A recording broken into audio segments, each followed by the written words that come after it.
And we are live. Good evening, everyone. Welcome to Holy Crap, the Vlogcast. Vlogcast comes from a skeptical point of view to answer some of the questions of why. Vlogcast art is a combination of spite, the Streisand effect, because I don't know if anybody else has noticed what time it is. It's time for us to go ahead and set our watches back to 1933, apparently, here in the U.S. I'm not looking forward to that. Part of this is to follow through with the old adage that sometimes the journey is more important than the destination. I'm your main host. I'm known as Shujin Tribble, and you can find me pretty much everywhere under that name. That's Shujin. Hi. I want to make a real quick call out to a lot of folks who keep forgetting that, you know, if you're going to use a nom de plume, you know, all well and good, but I really, really, really don't like it when people say, my name is, and then give a very, very noticeably false name. No, I'm known as. That is not my name, even though it's kind of imprinted on my arm because I had it tattooed on my arm. There's reasons for that, but maybe one of these days I'll tell you about that. Just not today. Being able to join us because the internet has not frozen over entirely, thank you very kindly, from the Midwest of the U.S., where I'm sure that it is colder than Brigid's tit, it's Brigid Fitch. Hi. Hi. Yeah, it's cold. At least we got snow this time and not ice. That helps. Yeah. Yeah, and some poor people that live like just a little bit, in the southern parts of the city still don't have power. They haven't had it in a week. Ow. Yeah, sucks to be them. That's true enough that. Yeah, we only lost hours for like 14 hours last time, but I live in a quote-unquote high priority area, so we get hours restored first. There's something to be said for having priority access, eh? Yeah. And from the left coast, where it's warm artificially right now, Io Cloud, good evening. Yeah, just a bit warm in the hot as hell, smoky as shit, and 10 people have died minimally. I've heard reports of 10, I've heard reports of 11. So, Yeah. And I am currently, as we're doing all this, smacking the new computer that we have that Wildshire sent us that we had to replace the hard drive on because the hard drive died. Anyway, we've got a new hard drive. Shut up. Shut up. Shut up. I've got a spare one. I could use that for our music. I don't know about that. It's only 500, and it's a little SATA. Anyway, I need to smack this. Smack this. You got smack a bitch? You said it, not me. You said it. You said it. Yeah, California is currently on fire. Yeah. And I'm currently attached to an oxygen hose because I started going down at about 6, which is actually pretty good. Yesterday I was going down before 6, and I forced it to 6:30, almost 7. So, yeah, the air quality is, depending on where you are, is laughable. And we've gotten some new filters for our air purifiers for inside the house, etc., etc., etc. We're far enough away that we should be safe. It would have to jump at least 3 major highways to get to us. At least 3 major highways. Yeah. The problem is there was an idiot setting off fireworks in the railway right behind us. This isn't a no fire, no fireworks, no anything like that zone because of the winds and because of the fire hazard. And that idiot. Oh, I hope that police chopper got him. I hope. Yeah. Can you tell that I'm not happy about the fires? Yeah, we had discussions about that yesterday. My opinion is, if it makes it to the second one, bug the hell out. But that's talking as somebody who thinks about it in terms of emergency management from radio comms, because people will do panic mode, and then it's everybody for themselves, and then who in the hell cares? So my opinion is my opinion. You would know a hell of a lot better than I, and emergency management would know a hell of a lot better than either one of us combined. So, well, just good luck. I do know we have discussed it. There is a limit to the air quality and a limit to where the fires are before one or both of us evacuate. The one would be me, and I would probably try to head towards Vegas, someplace for at least a couple of days. I've actually got one friend that kind of suggested I go down to them, but they had issues the last time there was fires. But they're further south, so they should be okay. Should. Yeah, there's a lot of woulda, coulda, shoulda, right? Mm-hmm. But so I'm trying to get the songs loaded into our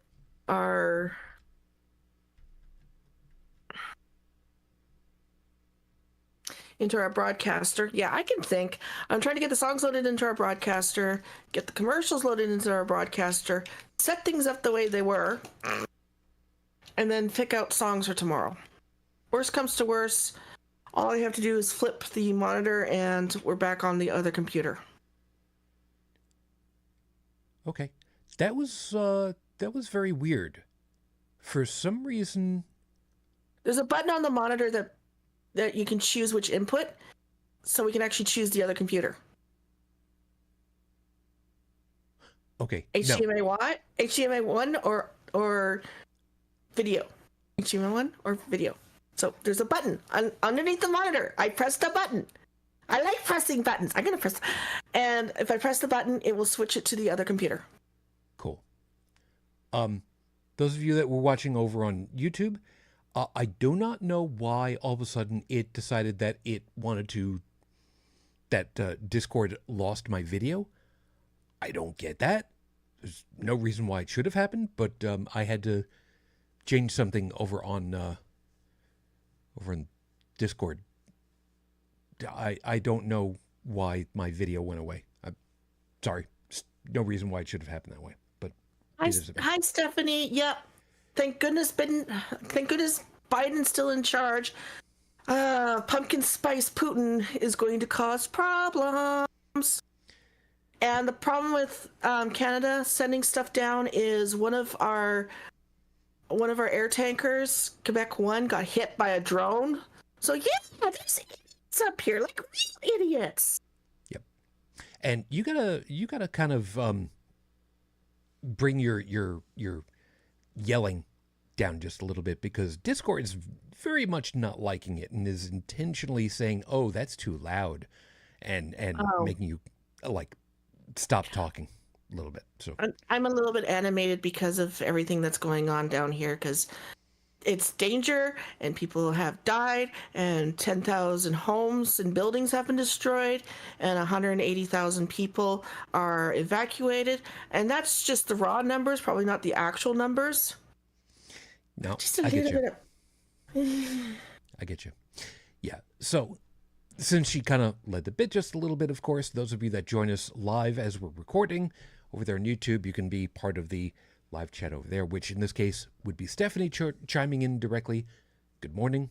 And Stephanie had also said, you would have laughed to see me waddling around under multiple layers to cope with the -3 Celsius or 26 degrees Fahrenheit or freedom grains per 9 millimeter or something, whatever the hell it is, with a mask and scarf on to act as heat exchangers so I did not breathe in cold air. No, we would not.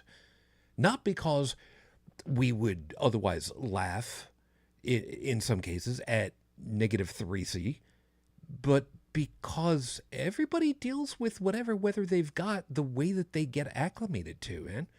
You need that because that's what you're acclimated to. Do what you need. Do we know people that would see -3 and say, "Yeah, I'm gonna sit on the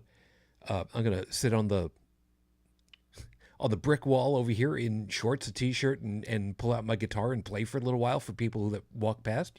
Fine. People get acclimated to what they acclimate to. And if you're staying safe, you know what? Don't care. Don't care. More appropriately, so long as you don't end up slipping and falling. That's all I care about.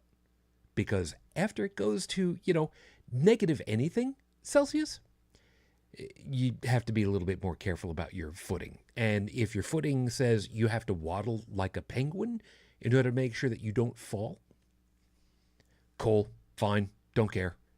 So long as you don't have to have a hip replacement because of an emergency. Of course, the idea that we can actually replace hips these days is, wow, holy smoke. Medical stuff is amazing sometimes. For instance, as I get to the freestyle, by the way, in a couple of seconds over here, would you?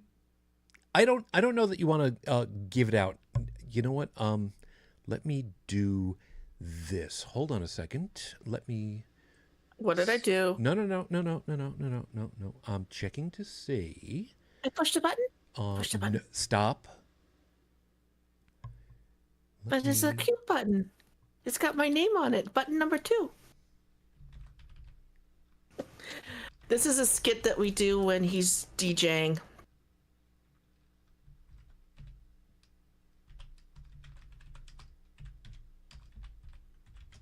There we go. So you two can commiserate about that text so that we don't have to necessarily talk about that one, because I don't think that that's a piece that should go out on air.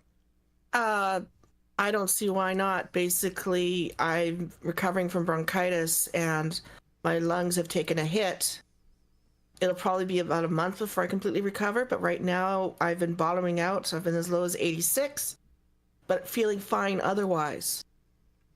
And we have access to oxygen tanks and an oxygen condenser, so it's not a big deal. And that sounds like a tech. Yes, it might. Tech.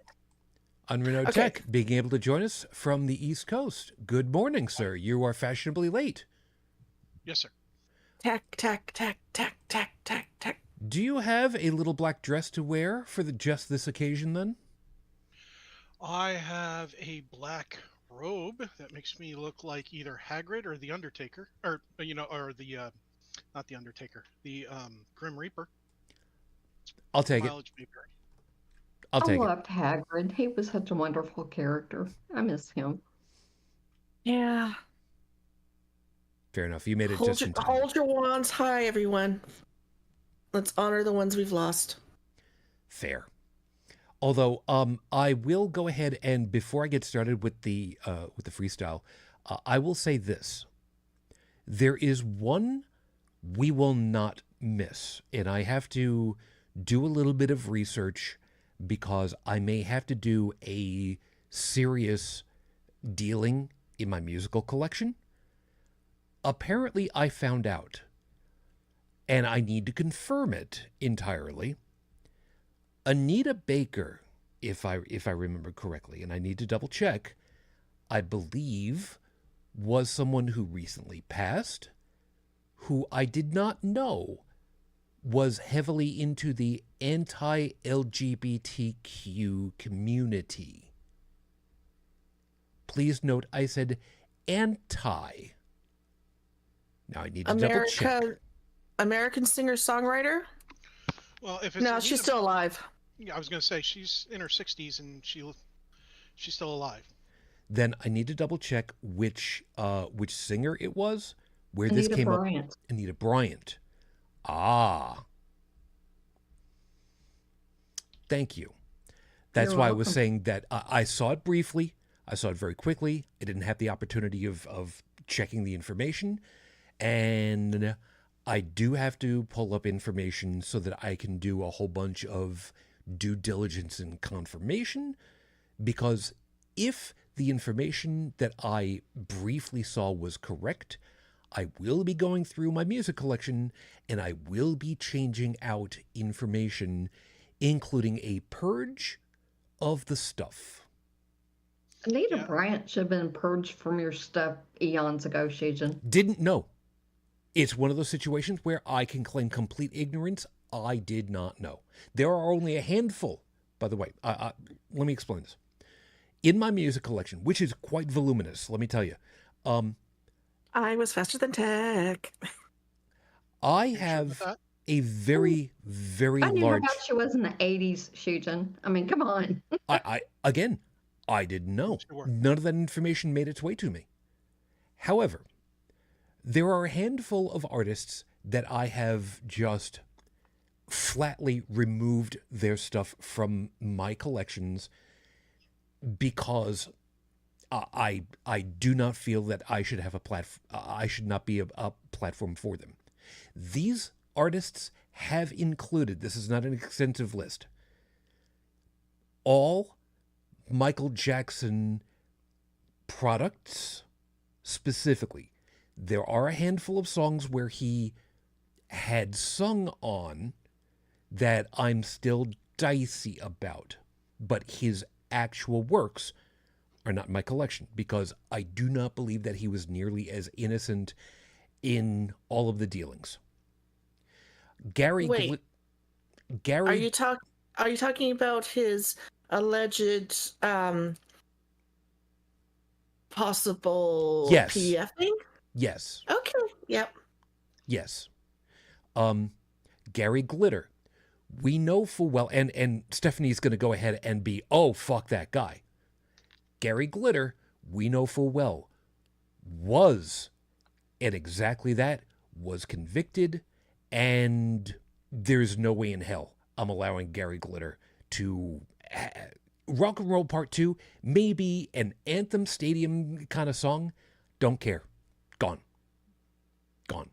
And the last one that I will specifically mention is Sinead O'Connor. Not because of what she was trying to bring to light, but because of the way that she underhandedly did it on live television in the United States. To me, she kind of went really nuts when CPS showed up at her door to take her kid. I don't know anything about that portion of it. That had nothing to do with influencing me in any way, shape, or form. But like I said, this is not... It happened. This is not an extensive thing. I know full well there are a couple of other folks that I have removed, or others that I still have to do a little bit more to make sure that they're removed. But this is another one of those situations where I claim complete ignorance because I did not know. I have not vetted every single one of the musical performers that I've ever had music for, but you know what? If I find out, when I confirm, you bet your ass, done deal. Not blaming you. Your musical collection is what you choose to have. If you don't have those songs, yeah, because you don't like that artist. I don't particularly like gangsta rap and evangelical, because both of them, I believe, brings out the worst in people. Yep. In my case, there are a handful of genres that I won't do, but trust me when I say, in the individual characters, yeah, I hold them accountable for who they are. To that end, by the way, I once upon a time ago did have the old late 1960s, early 1970s recorded albums of stand-up comedies by a one Mr. Bill Cosby, those LPs have been stripped from my physical collection. They literally no longer exist in a, how can I best put this? A single cohesive disc. Fair enough? Mm-hmm. I like Enya. She's a childless cat lady. I mean, that's fair. That's fair. But yeah, there are people who say separate the art from the artist. Some I of them don't, you just can't. and I don't know It's like that I don't listen I can do. to Smash Mouth anymore. When they did that whole campaign during COVID and encouraging people to, they went to, I forget what it was. They went to an event. The event idea was everybody come by, nobody wear masks. It's fine. You know, it was that whole COVID's not serious kind of crap mentality events. And they had Kid Rock out there and Smash Mouth and a couple others. And it's like, oh, okay, well, you know, I used to like your music. But right now, to me, you're no longer an all-star. No. Well, Sorry. Delete. Well, great stuff. I have to learn up a little bit more about. Again, that's how ignorance works. You learn new stuff, you evaluate, and you go from there. Oh, warm blankie just from the dryer. Yeah. Cool. All right. I just made this too, so. On the other hand, one of my favorite bands during COVID decided to do online concerts. Yep. And they were fantastic because they did it through Patreon and they set up levels. So at the first level, you could watch the concert live. At the second level, you could be in the chat during the concert and they were responding to the chat. The third level was you could be in the chat before the concert to chat with the band and after the concert for the after party. And then they weren't sure if anybody wanted to do like a CD or DVD recording of the whole event to have, you know, on their shelf. But based on the donations, people did. Hell yeah, baby. Yeah. Oh yeah. It really worked out well for them.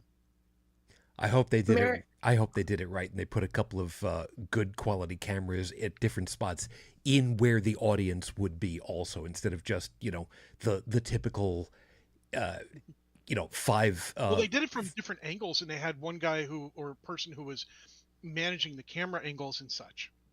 Oh yeah, that's called the director. Yeah, well, and they went so far as they hadn't promised this in the Patreon, but everybody who had gone to the DVD level and everything, the DVD add-on, they signed the DVDs. Nice. Sweet. That's the way to do it. Marianas Trench actually allowed their song "Who Do You Love" to be sung by a choir over Zoom, and they actually joined in doing the music. How cool. So Josh Ramsey's there doing his high notes, and all these physicians are singing in order to try and keep people going and all that for COVID. I have it somewhere.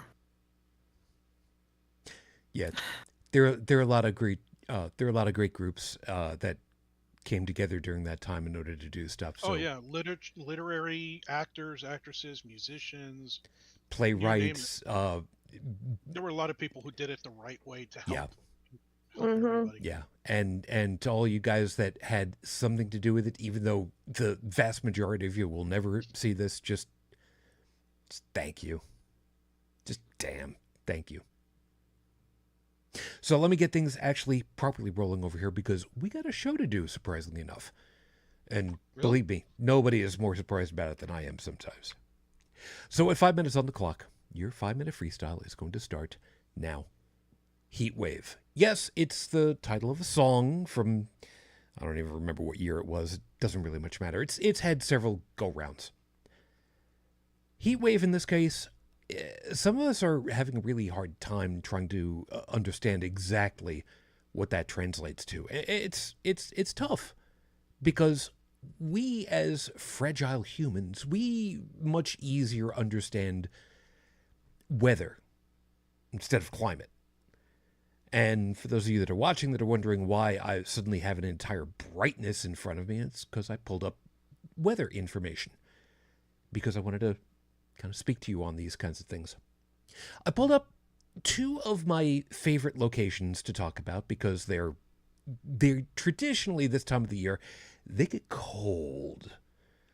Well, let me tell you just how much so. They're both up there in Canada. One is Yellowknife. The other is Nunavut. These are two places where during the winter, it can get quite bitter cold. And by quite, I mean quite. Looking at the information for Yellowknife, the January recorded high is 3.4 Celsius. That's their high. Recorded high. Record high. And their recorded record low, negative 51.2, with a wind chill recorded, negative 64 Celsius. Now, for those of you that are wondering how cold that actually translates to, it's just degrees of pain after negative 40. So don't even think about it. None of it's a little bit different. Its recorded high is 3.3 Celsius. Sorry, 3.9 Celsius. With its recorded low at negative 45 Celsius and a wind chill of negative 65.4. When I talk about these places being exceptionally cold, I mean it. And usually, this time of the year, in January, the minimum for Nunavut should be almost negative 30. Well, pulling up the weather for Nunavut right now, and reminding you that it is 11 p.m. on a Saturday night. For Nunavut right now, it is negative 16. Negative 16. Yellowknife should have a daily mean of negative 25. It is currently 9 p.m., negative 26. And it's only going to go up from there for the remainder of the night. When we talk about weather as humans, we think in terms of very short term. Even if we talk about it in terms of just, a decade. But where climate is concerned, it stretches a long time. It stretches a very long time. So much so that we don't even conceptualize it. The idea that some people would be, thinking in terms of a decade, that's kind of pushing it out there. I mean, hell, I can think back to when I was a kid, the early 70s, how cold it would get on Long Island, surrounded by water to warm it. And we still had times when we could go out on a pond and do ice skating. Now, no, man, that's not what's happening now. And in these places where it should be so bitter cold as to be almost unlivable for more than a couple of minutes outside without any kind of additional cold weather gear, and it's almost temperate by comparison to what it should be. Should we be afraid? Absolutely. Is there much that we as individuals can do? Directly, no. But if you put the heat on those that need it in order to change things, maybe, just maybe, things can get done. Maybe it's the ones that are causing this. Maybe it's the ones that are trying to alleviate it. But in any case, keep a listen. Keep looking out for those that are trying to make things better. I'm not going to be around forever, as much as I'd like to think otherwise. I'm hoping I don't have a ball of fire after I'm gone.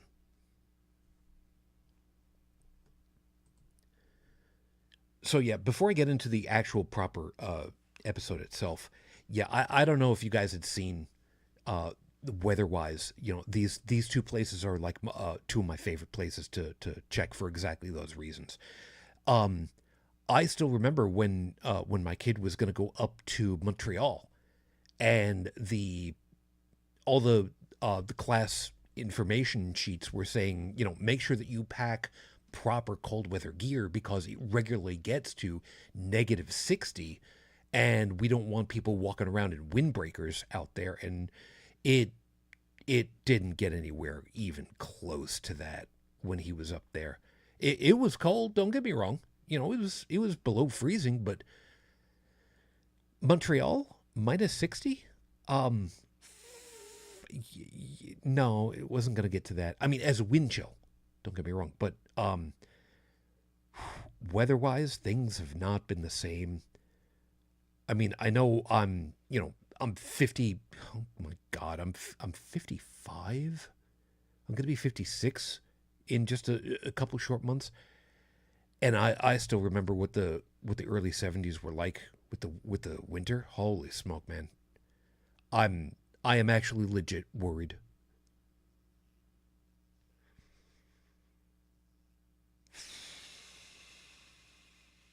Yeah, you get that lake effect. I remember putting on ice skates and toddling to the local park to skate. I'm only a couple years younger than you. I remember the 70s. And I do mean toddling because by the time I was in that snowsuit and the skates on, I couldn't actually walk. Yep. The poor kid from Christmas Story trying to move around in the giant red snowsuit and not being able to put his arms down. Yeah, that's not hyperbole, man. That really was what it was like.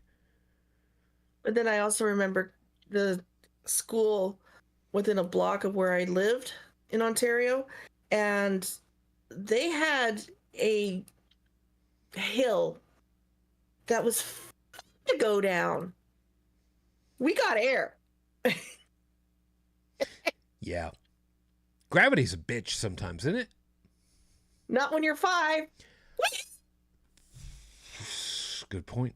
One of the scientists that I listened to on one of the series, she lives in Montreal, and she said that it's definitely been abnormally warm there all winter. Yep.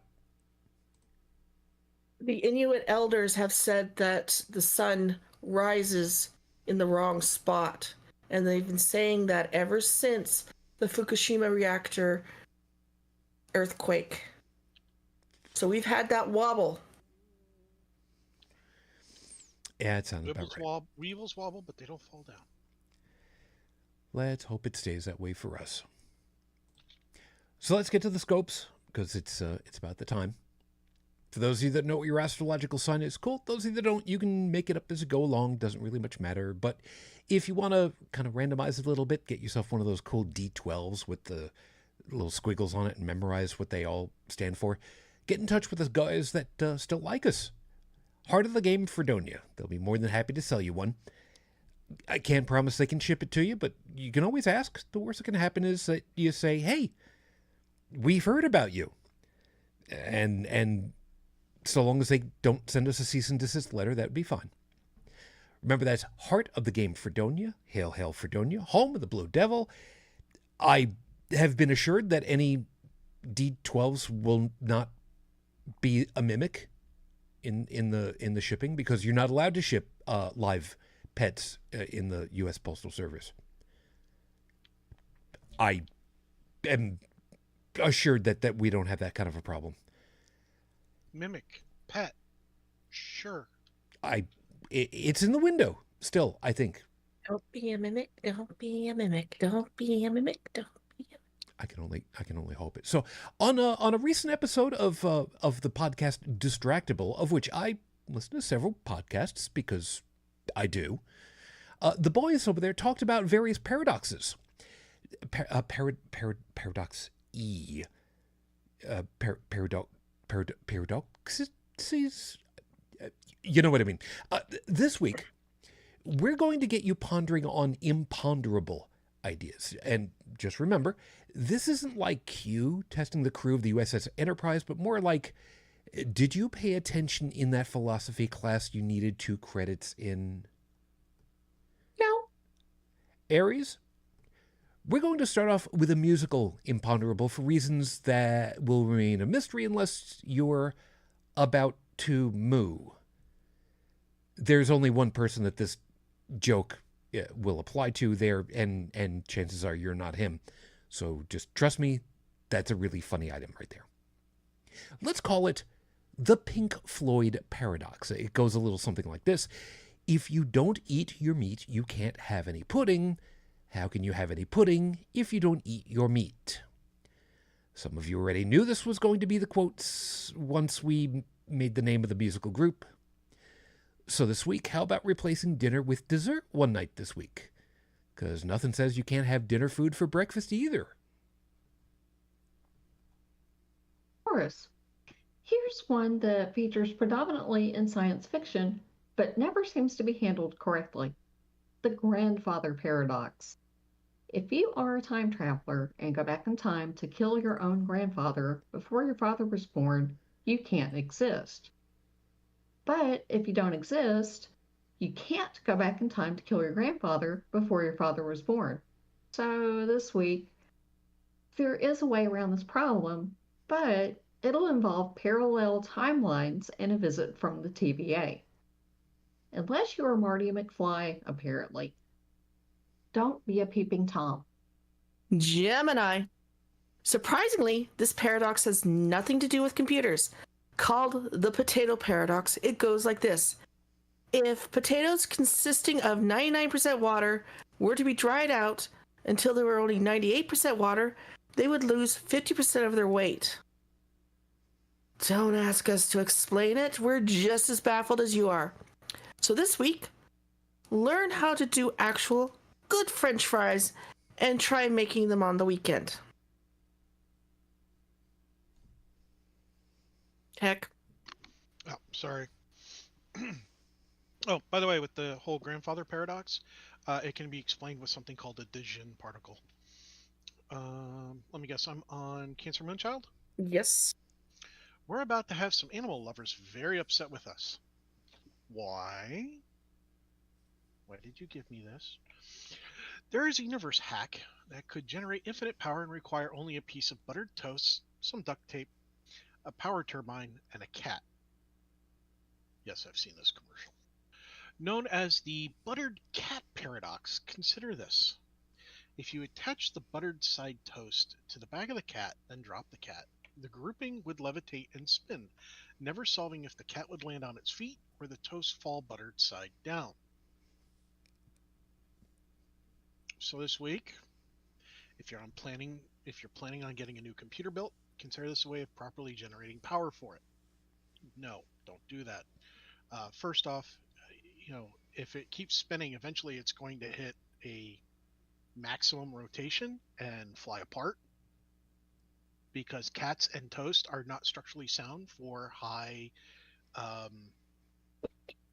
centrifugal forces. That's what you put a governor on it for. We should ask either Hank or Joe Green. As a cat lover, I am slightly offended by or that. Bill Nye the Science Guy. Ooh. I already sent something to Hank. I don't know how that's going to turn out, but we will see. Yeah, if water is lava and ice is rock, what's the humidity in the ocean? Leo, have you ever heard of the intentionally left blank paradox? No? Well, let us enlighten you. Imagine a book, like some kind of formal instruction manual, but there's a page that has the following written in the center of the page. This page intentionally left blank. Obviously, the page is no longer blank, now is it? So this week, we're intentionally leaving this horrible scope blank. Virgo, we know how much you love math, so try this one on for size. It's called the interesting number paradox, but you can apply it to lots of situations, and it goes like this. The first number that can be considered dull rather than interesting becomes interesting because of that fact. So, for instance, you, being an uninteresting entity, are now interesting because you are uninteresting. So this week, there's a company called Easy Milking Equipment, and they sell, as you might guess, milking machine products. Guess where they're located? Intercourse, Pennsylvania.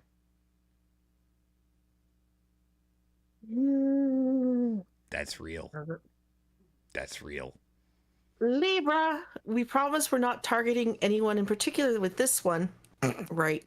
Let's explain the drinker's paradox for you. Imagine you head out to the pub right when it opens and have a sit at the bar. You order a beer or serve the beer and begin to drink, yet you're the only patron in the place. That means technically everyone in the pub is having a drink. So this week, if you don't think Guinness is liquid bread, then why does Shu use a knife to cut it before sharing his drink with someone? I really thought that was going to go do the whole is the cup half empty, cup half full thing. And all I know is if I'm in a pub and I'm staring at my glass and it's only half something, my first thought in my mind is, who the hell messed with my glass? Scorpio. Before we go past that, there is an old vaudeville trick. And if I remember right, I think it was Abbott and Costello who did it, where they're going to be sharing a drink and they use a straw to have a drink. I'll have half, you have half. Cool. What happened to all the soda? I drank it all. You were only supposed to drink half. My half was at the bottom. How do you argue with the logic? That's great. Scorpio, let it be said that never let it be said that the doctor doesn't come through in a pinch. You're a time traveler who loves Ludwig van Beethoven and decide to go visit him. You arrive at the right date and location only to find out nobody knows who you're talking about. Not even Beethoven's family. So you decide to become Beethoven, transcribing the music in your own handwriting so that Ode to Joy is actually a real piece of music. So this week, here's the real problem of the bootstrap paradox.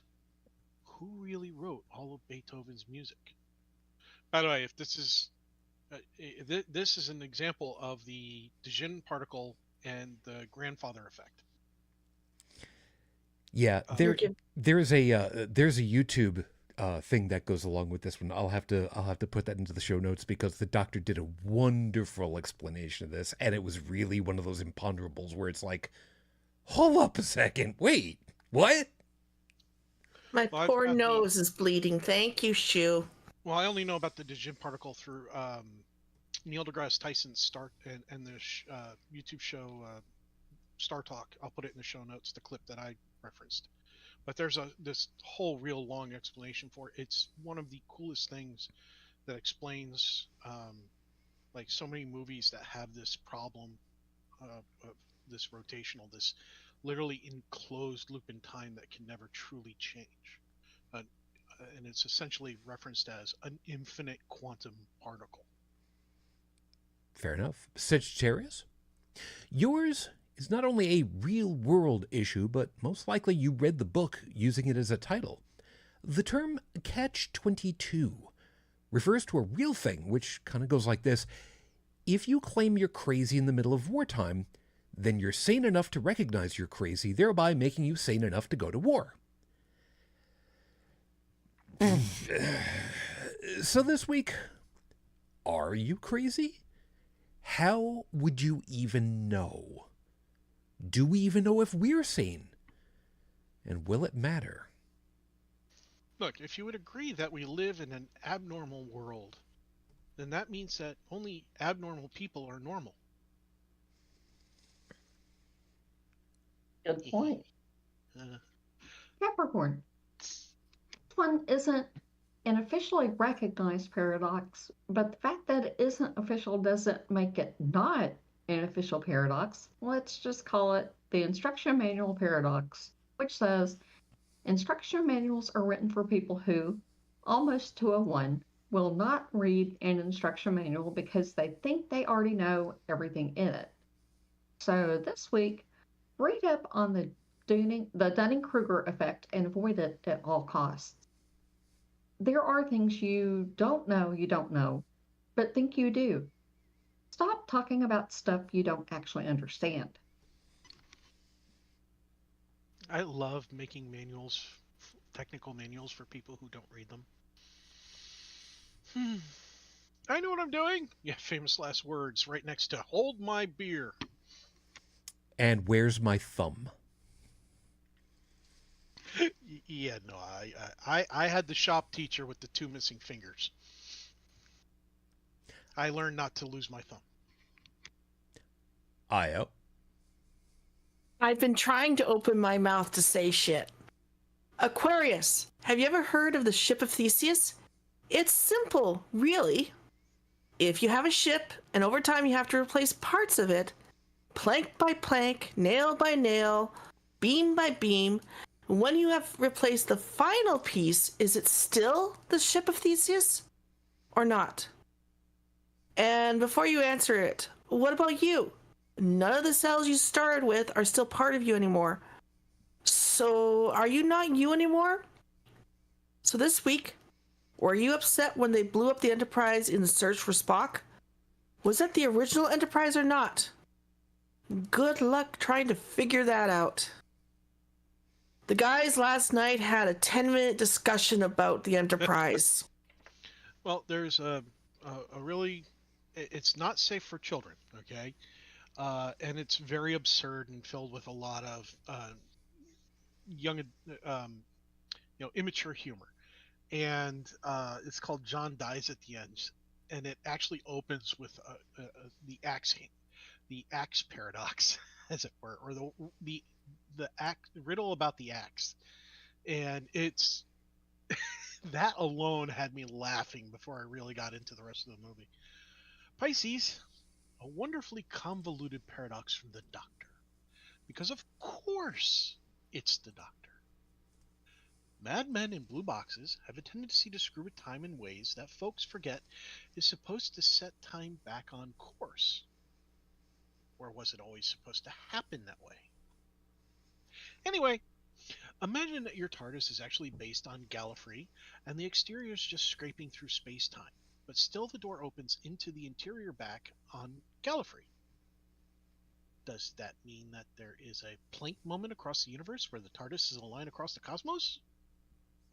So this week, no, there's no actual paradox here, but it's a mind twister to think about, right? Can the TARDIS collide with itself across a Planck instant? Let's hope not. Those are horrible scopes for this week. Remember, if you like what you got, I don't care, because you didn't exactly help me with this one or even give me alcohol to help, so meh. What are you taking in order to come up with these? Seriously, you have to be imbibing in something. But of course, if you'd like to influence how these operate, you can always ask, because I operate almost entirely on vanity. Or you can literally bribe me with real conventional money over the coffee page, coffee.com/Icarus the Lunar Guard. I'll have these posted online at the end of the week. Tumblr, Facebook, Discord, BlueSky, and Coffee, because you can post stuff over on Coffee too, because that's the way that it's built. It's all fun and games that way. As far as to, do I go through any kind of chemical enhancement in order to make these happen? No. Literally not a damn thing. It's literally not a damn thing, and I have never done that. So, as far as to the how does it happen? It just happens, man. Just happens. Is that episode 523 on the docket, Your Honor? Atheists are better Christians. Now, last week we extolled the virtues of a one, now unfortunately having passed, ex-president of the United States, a one Mr. Jimmy Carter. And we gave him all the props he deserved, and probably didn't even cover nearly enough. Well, he lived a good life, but he was a very quiet individual. And the ones who we hear about who are very vocal Christians of some denomination or other, we keep finding out, well, how can I best put this? They tend to be pieces of shit. And I don't say that lightly. But there are some names that will come to mind very, very quickly that will prove the point, and to prove that, generally speaking, atheists, more specifically humanists, tend to be much better Christians than what so many of these very vocal and loud Christians claim for themselves.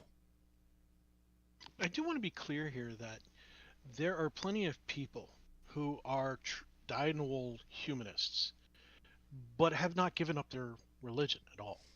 So the fact that you've differentiated it and specifically pointed out that humanists in general tend to be better than people who just identify themselves as Christian, well, at least the vocal ones, definitely.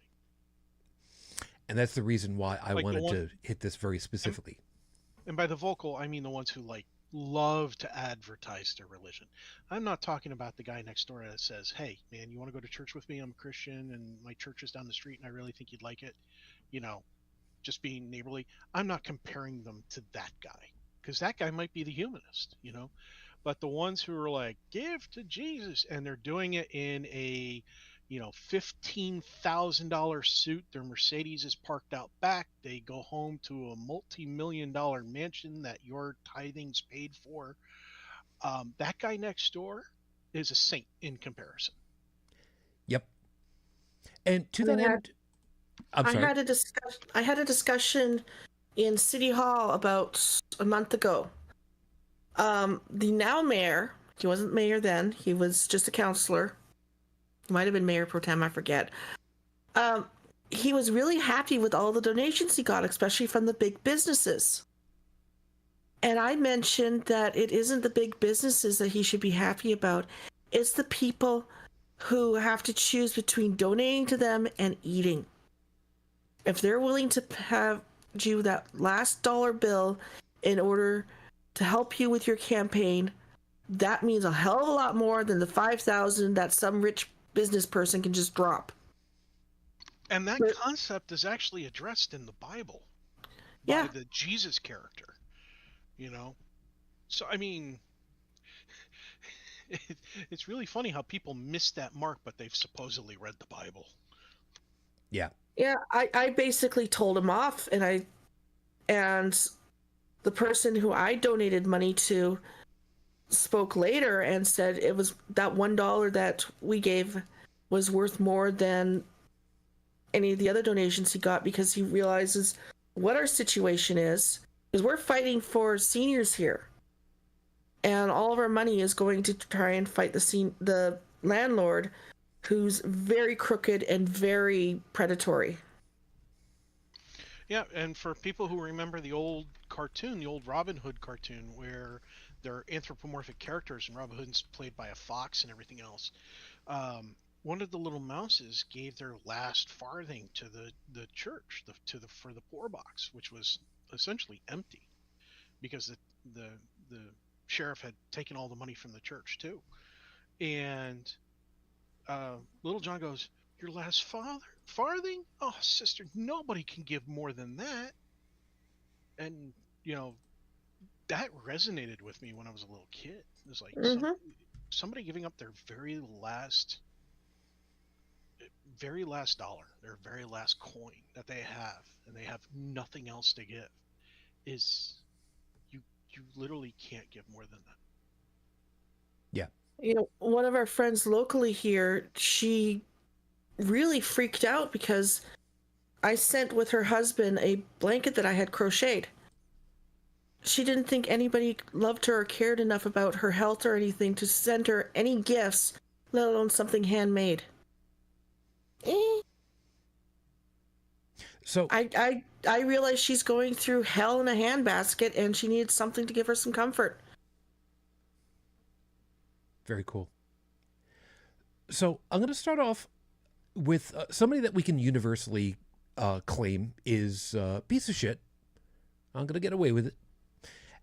Because when there was a situation that was asking for help for the community, because they had the room, they had more than enough of the room in order to help the community by having a location where people could gather safely in the dry.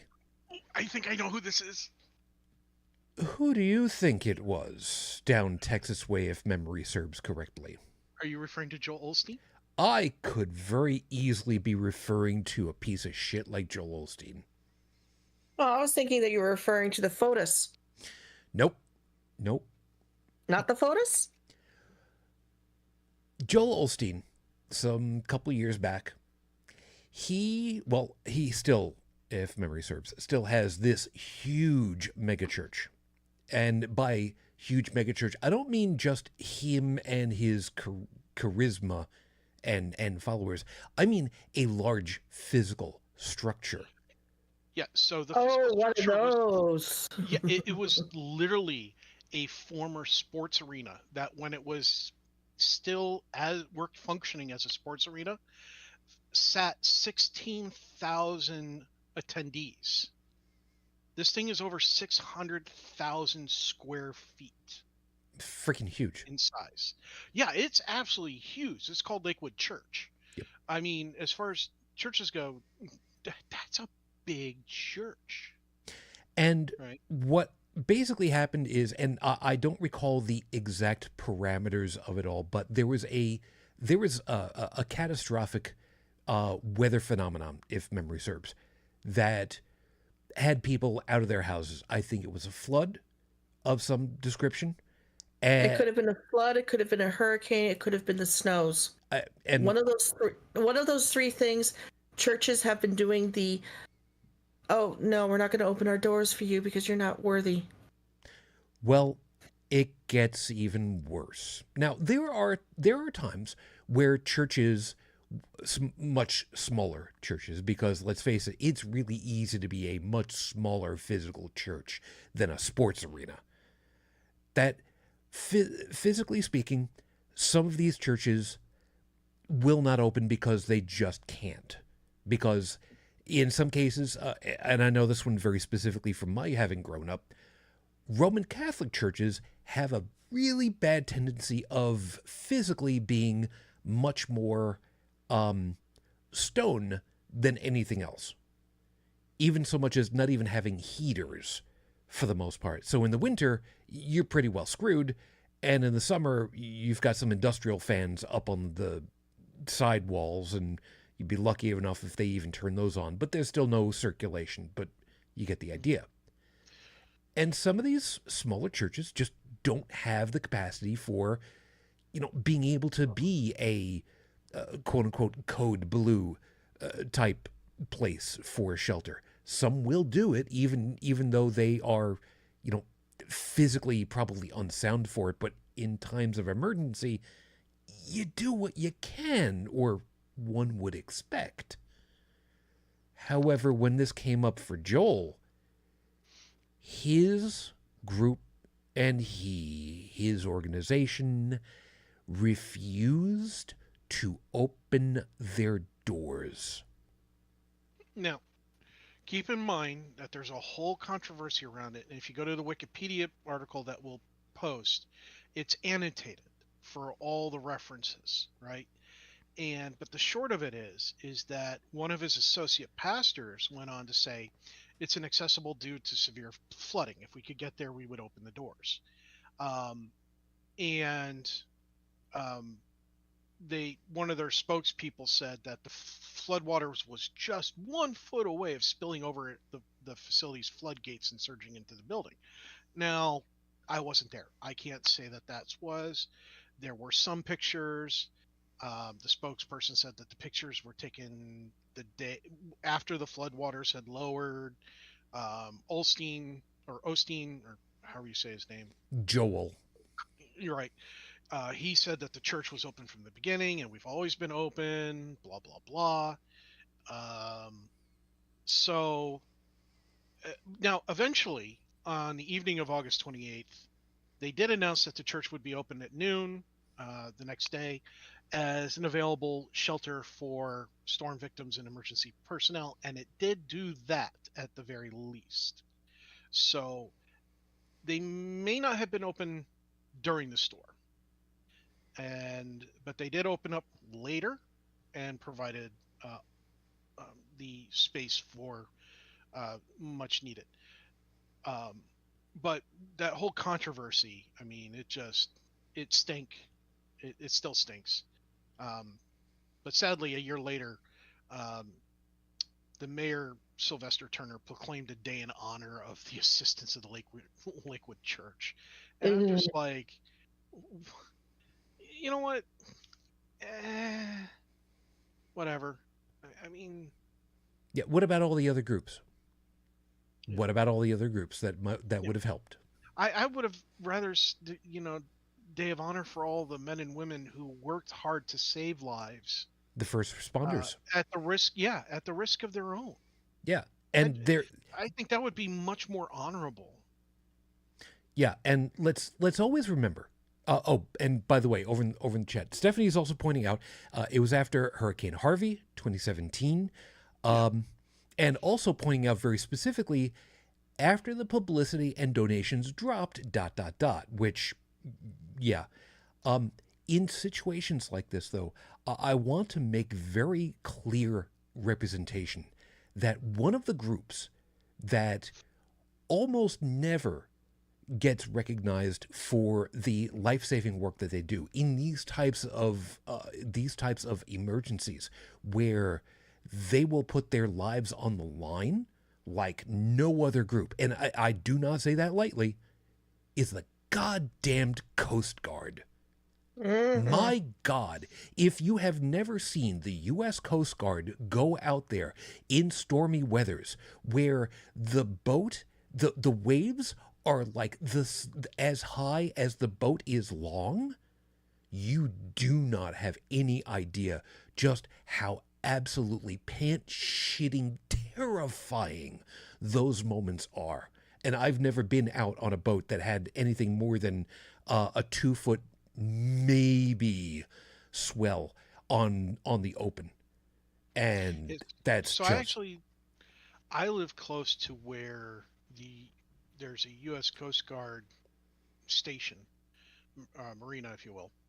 And they also do training, not just for themselves, but with the Navy. They train Navy personnel as such too. Believe that, the Coast Guard is very versatile entity. And around here, most people's interactions with the Coast Guard are getting pulled over because they're driving their boats with open containers and they're not supposed to be. Yeah. I mean, well, I don't know if it's open containers or not, but the drivers who are driving the boat are definitely intoxicated, and that's a bad thing. And, but when there's an accident out here and the Coast Guard's the first to respond to save the people around here. Hell yeah. And I know there's a whole lot of grateful people around here to the Coast Guard. Yeah. I mean, all right, Brigid, you having served in the Air Force, you know full well that there is all kinds of in-joke squabbling between the different factions, where the Air Force gets the Air Force flyboys and flygirls. They get picked on because anybody can land on the ground. That's easy. You join us over there for the Navy, and you'll see us try to land on an aircraft carrier. Or the Marines being called jarheads because they keep their hats so screwed on tight on their head that it's constricting the flow of blood to their brains. Or the Army guys who are, well, they're good enough for digging latrines, but really beyond that, what more is there for them to do? That kind of squabbling. The coasties usually get left alone usually because they're as I've understood it, their typical thing is, oh, they just stay stateside on the ocean, good enough for them, go do your thing. Do you have any recollection of what kind of squabbling would be going on between the different factions and anything for the coasties in particular? I don't know very much at all about the Coast Guard. I mean, other than they rescue people and try to, keep an eye out for actual pirates, not the R ones, but, I know. drug lords and that kind of a thing, and do search and rescue missions and things like that. I would never disparage anyone that's in the Coast Guard.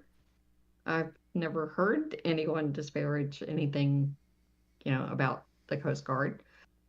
Now, I do dig at Army people because, I was Air Force and we had better chow halls and we had nicer bases with golf courses on them, But Of course, then, the chair force would. well, see, there you go. So I hear a lot of the slang from the Navy people, and they call the Air Force the chair force, and the ones I've heard say that don't say it with malice. Oh, I know it's teasing, They but tease the Marines that come around with My ass rides in Navy equipment. they I've seen Navy personnel hand a Marine a box of crayons, and they'll look at it and go, "Oh, yeah, I'm used. Oh, it's an assortment of flavors." The Marine tends to have a sense of humor, despite popular belief. Or they'll get the big ones and be like, "Ooh, the fat pack," I know that there's an unwritten rule, at least in Canadian waters up the coast, that if you see a boat that's having issues and you're the nearest boat, it doesn't matter if you're a big boat or small boat, you go and help, because you might be the only boat. Yeah. Let me tag on that one for just a second. But one of my best friends, when I was growing up, we enlisted at the same time, and she went in the Navy, and I went in the Air Force, but she ended up flying Navy helicopters. Damn. And then wound up stationed in San Diego and loves it there. Cool. Yeah, the Navy's ground, sea, and air. Well, they don't do much on. They're not too big on the ground the way the Army and the Marines are, but they have a lot of water action. They have a lot of air action, and well, I've heard the digs at the various groups, again, all in humor, camaraderie, and everything else. I've never once, in all the people that I've interacted with, when they're doing the little barbs and everything else, never once have I heard anyone say anything negative about the Coast Guard. I've only heard praise from the people who have actually worked with the Coast Guard, because they'll teach boarding actions. I mean, people think the Coast Guard, they're just cops on boats. It's like, no, these people have machine guns, and when they're doing boarding actions, they're geared up, and their job is even more hectic because it's on water, not on land. Yeah, I've heard of nothing but respect for the Coast Guard from the Navy folks. Yeah. I don't know about the Army, though. Yeah, But, and Stephanie's pointed out exactly the point that I was going to make. Stephanie's saying that's the rule of the CIO and applies to any boat. Yeah. When when the warm weather starts hitting, you guys know full well that I say through the vast majority of boating season, don't get drunk on the water, because the one bad step and the water will swallow you whole and never blink at all. And it's true. It's true. It is the most dangerous area on Earth. For exactly that reason. If you do the stupid, if you get drunk and you get behind a wheel and you're on the road and you realize this is really dumb, you can pull off to the side, put your emergency hazards on, and call a taxi, an Uber, a police officer to assist, whatever the case might be. Say, hey, I did something stupid, I need some help. But if you're in a boat and you're in the middle of nowhere, and you're way far out to sea and you're drunk, you have just exponentially, in terms of statistical probabilities, shortened your lifespan potentially. Yeah, because that one singer from Glee, she wasn't wearing a life jacket. Her kid was. Yeah, that's the point where you suddenly realize old school technology works a hell of a lot better than modern. Yeah, are you going to have cell service for your phone? Maybe. You'd have an easier time getting anybody to respond to you if you had a CB radio, for crying out loud, at that point. Mm-hmm. But be that as it may. So these guys, they come out, they do their thing. And yes, admittedly, Joel is a single event and a single person. And there are huge question marks as far as to what ended up happening. But it's a very noticeable item. And unfortunately, there are a number of times where exactly those kinds of things end up happening. Kenneth Copeland going ahead and saying that he will cure COVID through the television by holding up a greased up hand, when we know full well there is no way of doing that. Or also claiming that he will blow it away from presumably just the United States, and of course screw the rest of the world. And he very loudly did the whole spit blow thing, I guess is the best way to describe it. And let's face it, he's no spring chicken. So, whatever. He looks downright demonic. Number of times. You think he looks demonic there? You should see him when he's angry. God, that's scary. I have seen him when he's angry. He was being interviewed by somebody, and you could see 3/4 profile of his face, and his eyes were practically bugging right out of his head. Yeah. And it's like, yeah, demon. Not quite, but yeah. Yeah. Stephanie's also kind of trying to get me on a piece here, and I sort of agree, but it's a little bit different. Saying, I doubt that Osteen was a single event. He just got the publicity. What I'm meaning, though, that it being the single event, is that that's the single event that we know about just off the top of our heads. We are not a heavy-duty deep dive into the news kind of group. I mean, we'll admit that. But it's the item that comes to mind that kind of underscores the point that we're trying to make, that these kinds of things happen. Now, again, there are a number of groups where these kinds of bad just end up happening.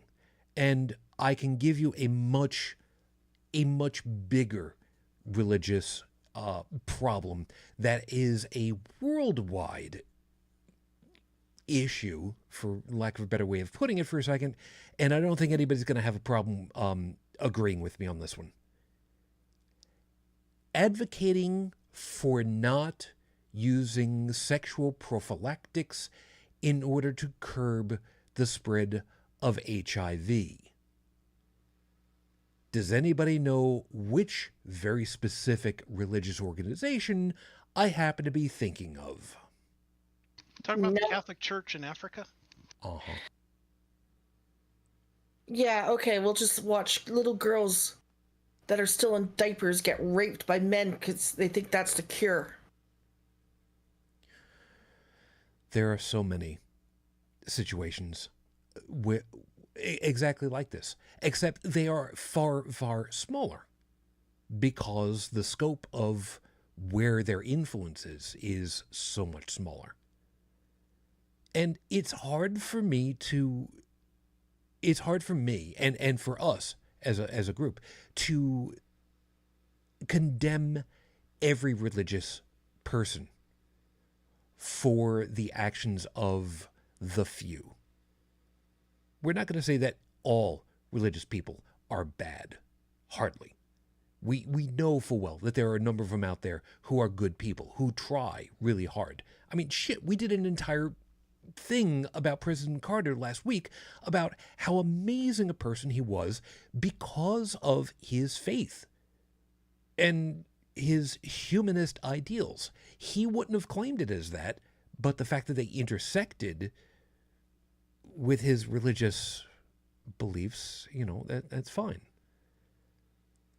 Humanists want good for humanity. And it all stems from the idea of, basically, and I'm borrowing something over here from the Green Brothers. An opportunity to reduce world suck is good. Take it. Nerd fighters have got the right idea, man. Just reduce world suck. And it's kind of hard to do that if you're trying to say, well, you're bad. Why bother? Why not just, I don't know, ignore the fact that someone is a sex worker and help them? Maybe don't condemn people for what they do unless it is actually doing bad for society, and maybe, just maybe, find a way to help them to be less problematic, help them to do better things, to be in a position where maybe they don't have to be a thief in order to survive because they don't have somewhere to live, to get dressed, to have an address, to open a bank account, to have a job. There are ways of dealing with all of these things that even the Christ figure was just like, yeah, she's a prostitute. So what? I want to have dinner with her. What's the problem? Are they not worthy people? Are they not people? And I'm not well versed in the Humanist Manifesto to know exactly where all the stuff is. But I'm versed enough with the religious part to know if you're an undesirable, well, good luck on your own, because you'll be damned if they're going to help you. In some cases, almost literally. I think one of the few groups that we can say will help you, who is a religious group, the Satanic Temple, I think we can agree to all of us that, yeah, they will come to pretty much everybody's aid because it's the right thing to do. Now, they don't have the medical staff to help like the Red Cross does. They don't have the same PR that the Salvation Army does, which, by the way, fuck them. But fuck them extra hard. But they do what they can in their wheelhouse. And holy shit, they do a really good job at what it is that they do. I don't like the Salvation Army one bit. I don't. And with good reason. Well, it's more my personal dealings with them. Being a single parent, getting prayed over in order to get a food basket.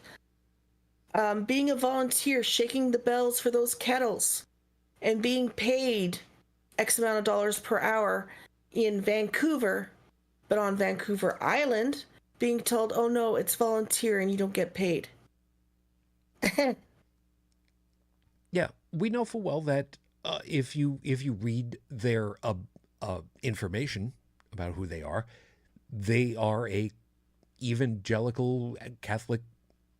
Was it Catholic?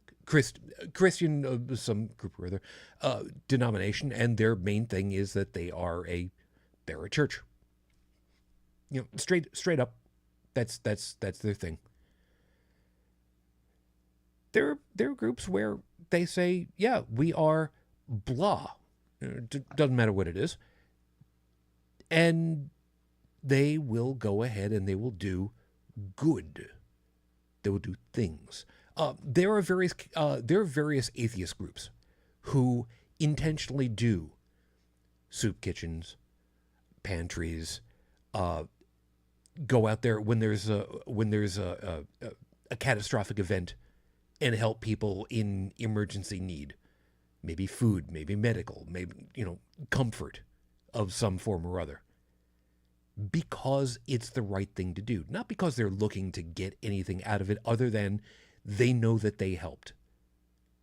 But it's because they know that they helped, not because everybody else knows that they helped, because they know that they helped, because they know that they could, and that's what they did.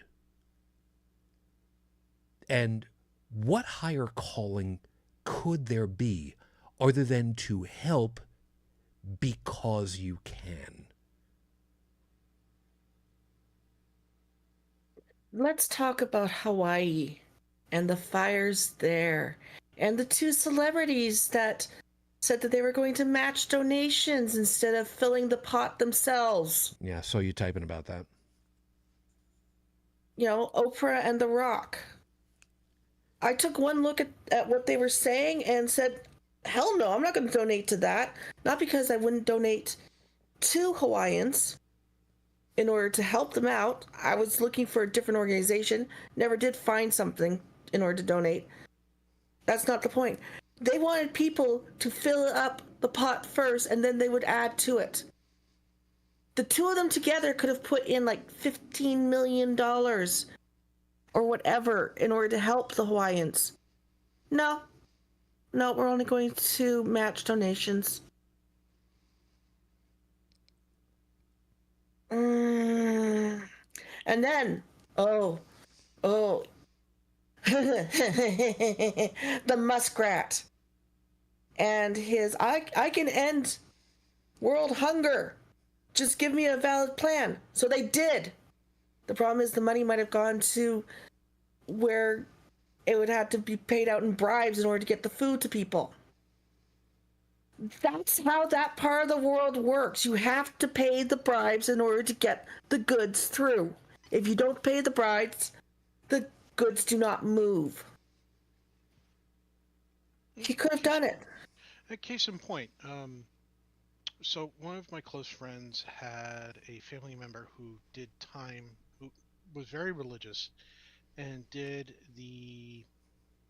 what do they call it when the Christians send the people over to proselytize, but they do work in the process? Missionary. So they were going as a missionary. However, their goal as a missionary was to not only bring the word of Jesus, but they were also supposed to learn how other people lived their lives, how the other parts of the world worked. And at one point, a laptop needed to be sent over, and their group had to pay a bribe to the local potential law enforcement group to ensure that it wasn't confiscated or lost in the mail. Mm-hmm. Yeah. And they paid it, and they got the laptop, but they were very surprised, the young adults that had gone. Well, I shouldn't say young adults because they were over 18 at that point. They were very surprised that had to be done. They were absolutely shocked that something like that could go on. And it's like, this is what happens when Americans leave the country. They get surprised because when you stop listening to like Fox News, you stop listening to these groups that are telling you, um, you know, how the world works, and then you go see it with your own two eyes, you learn how the world really works. Yeah, Stephanie brought up about Médecins Sans Frontières instead of Sally Ann. Donate to the Médecins Sans Frontières, Doctors Without Borders. The knitting community actually did a donation drive, and the first year they brought in about 100,000. Second year they brought in 100,000 within the first couple of hours. Yeah, there are some really good organizations for trying to help out for various different things. And one of the things that you end up noticing is that there are so many of these groups that you just know to help because you kind of hear about them eventually, is that they are very, very much silent, I guess is the best way of putting it, or maybe even agnostic might be the better term for it, on the question of religiosity. Now I'm going to use a very personal point because I can, and I'm going to show how it's also kind of works differently in a different context. I've talked on many, many occasions about how trying to bring donations for the Roswell Park Cancer Institute here in Buffalo for a lot of reasons. Which, by the way, as a reminder, Roswell Park was the name of the doctor. So it's named after a doctor whose name was Roswell Park, which I still have a hard time believing. But, you know, it was a time ago. The Roswell Park Cancer Institute is not in any way, shape, or form a religious organization. Now, I'm making this a very clear point. Do they have a chapel? Do they have, for lack of a better way of putting it, chaplains? Do they have roaming religious folks for the folks that want them? Yeah, they do. As a matter of fact, one of them was the brother of someone that was my kid's pediatrician. I'll go ahead and say that, and it was kind of because of that we had a great rapport. But it's a single organization. It is a research and cancer research and treatment hospital. It's a very specialized location. Now, the problem is, and Brigid, I want you to kind of talk with me on this one just a little bit.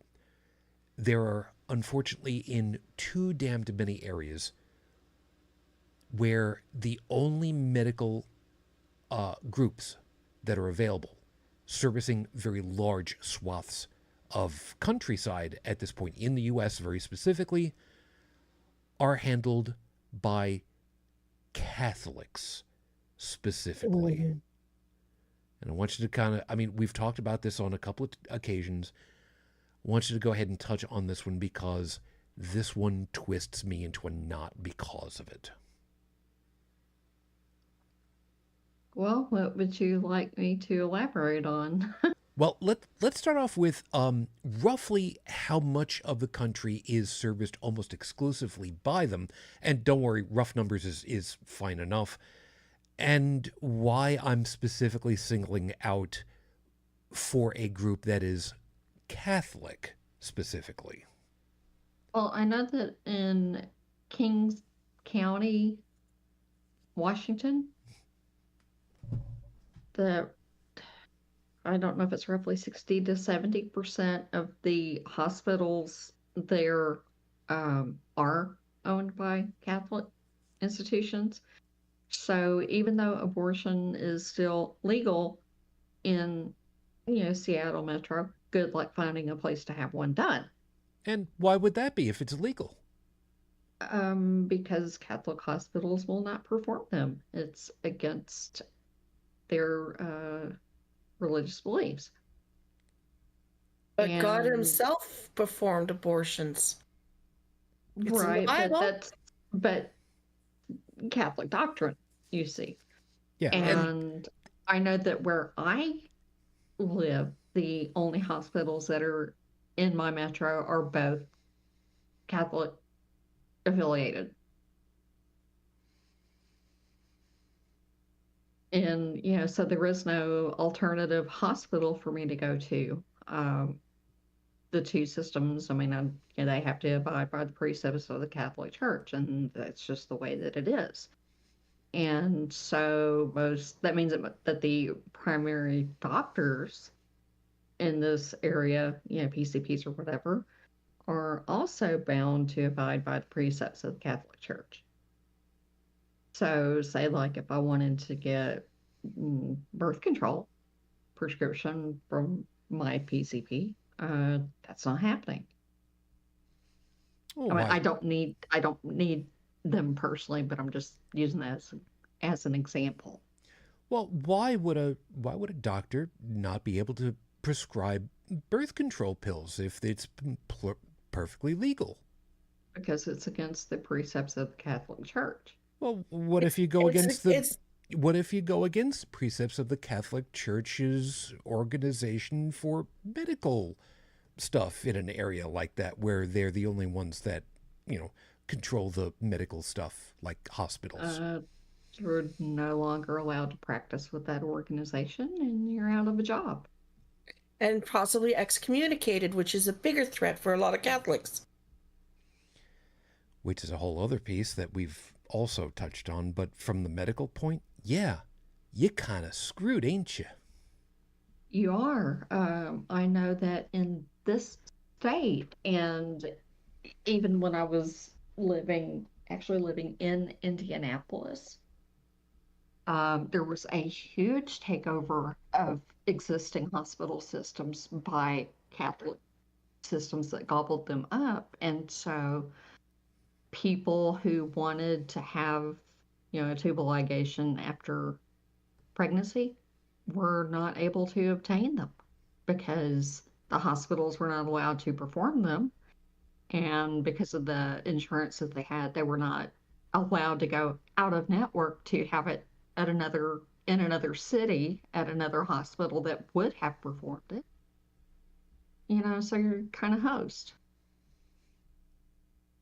And once upon a time ago, it used to be that if you were an independent, unaffiliated medical organization, for example, a community hospital, you could conceivably have a low cost or free clinic, especially for folks because of more intimate problems, sex related, shall we go with, and you'd be able to give advice, medical treatment for things, or even, shall we say, prophylactics at a nothing price tag because it was the safest thing to do, or even maybe have needle exchange programs for exactly that reason.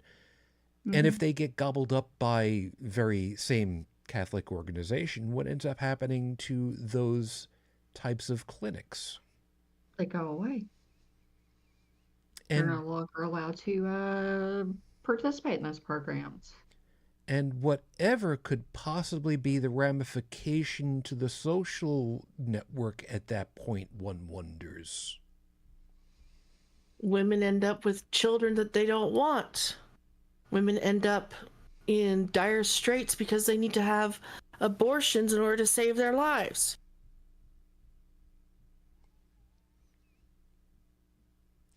Oh yeah, I've been through shit. People die. Teenage pregnancies skyrocket. We've seen that one. Back alley abortions skyrocket. We've seen that. Deaths from same, again, skyrocket. And then we have the small problem of what's the other piece that I'm looking for? Oh, yeah. Sexually transmitted diseases and drug-related diseases skyrocket because inevitably the next step after that is the education part, which is now abstinence only. which is not just for sex, but for drugs. Because as far as they're concerned, there is no choice. Oddly I enough. remember when Mike Pence was our governor, HIV rates shot up like crazy here. And, he was against HIV testing and all sorts of good things like that. Needle exchange and safe injection sites save lives. Unfortunately, the people in power like to say, no, just abstain from all of that. Yeah, let's get you into treatment programs, blah, blah, blah, blah, blah. The problem is the treatment programs, to get into them is such a high hurdle to get across. It's impossible. I do want to feel like, I kind of feel like we need to clarify something. In an ideal world, okay, and we don't live in an ideal world, but in an ideal world, nobody would be an alcoholic.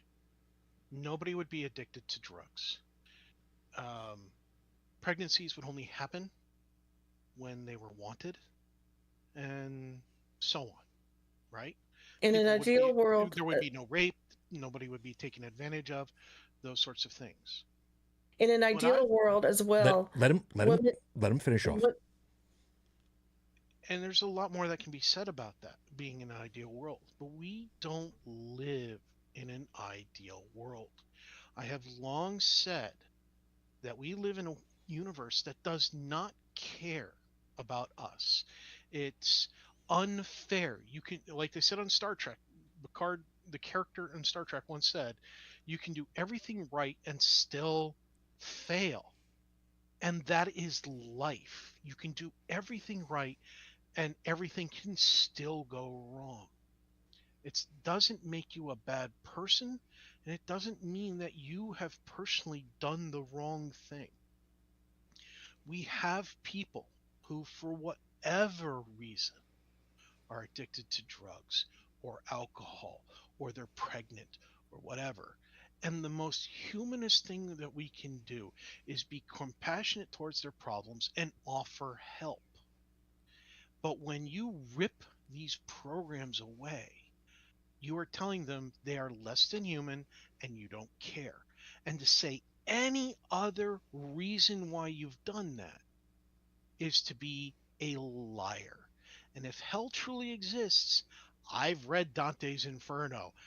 You're in for a big fucking surprise. Io, go ahead. Well, one of the things that he was dancing around is proper pain treatment. One of the things is, if you're not given proper pain treatment, you start looking for whatever it is that can relieve your pain, and you end up addicted. And women suffer. They go through childbirth. Here's some Tylenol and some ibuprofen. You'll be fine in a couple days.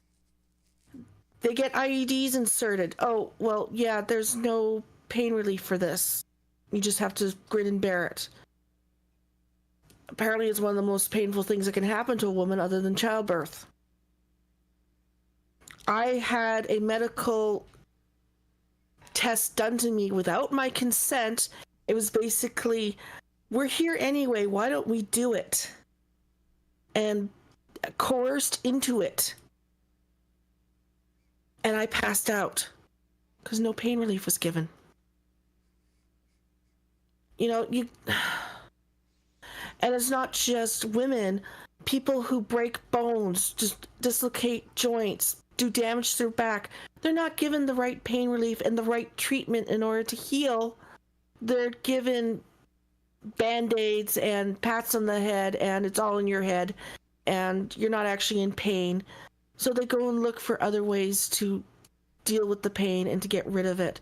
And the worst part about it is that these are all Christians that say this shit to people. Yeah, let's hit this one very, very, very briefly. The most notable example of this one was motherfucking Teresa. Mm-hmm. For anybody, and again, we're going to make this one really, really, really fast because timing. Her entire methodology was allow the people to suffer because suffering brings you closer to God. Bullshit. You caused suffering to continue instead of helping people to be at peace through comfort. And it's not just Mother Teresa, it is a whole lot of other people. Oh, we're not going to let this person be disconnected from tubes. We're not going to let this other person have euthanasia because they have a disease that's going to kill them anyway in a year or 10 years or whatever. They're going to have to suffer the entire time until they die naturally.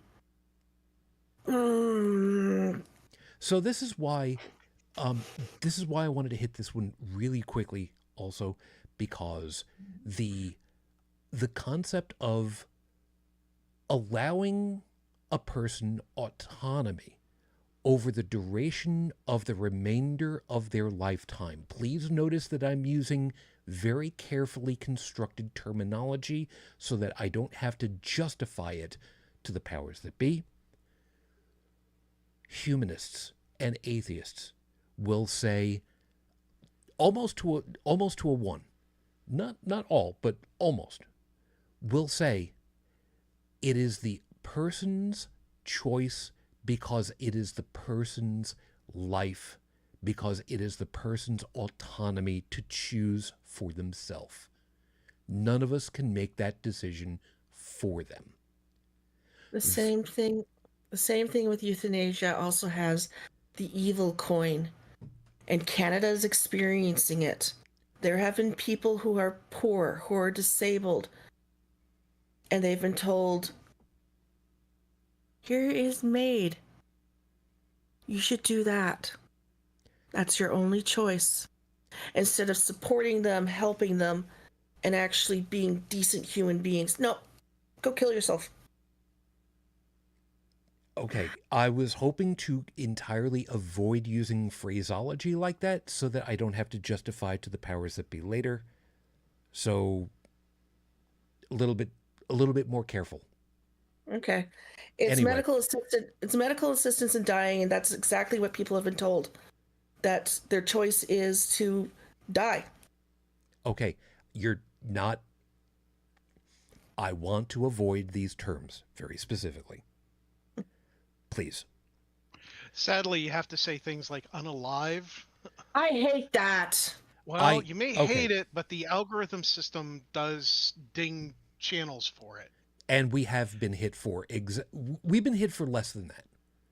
So that's why I'm trying to use accurate, if more flowery terminology. No, I'm not trying to speak French through English. It's just the way that it properly explains everything. So if we get dinged on this episode, I don't know what to tell you.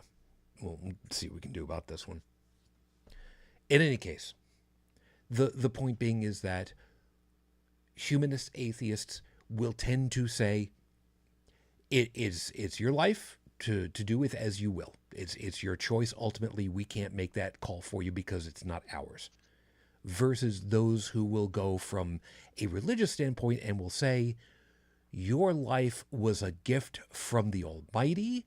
It is only up to the Almighty to choose when it ends. And you have no autonomy. So free will is a joke.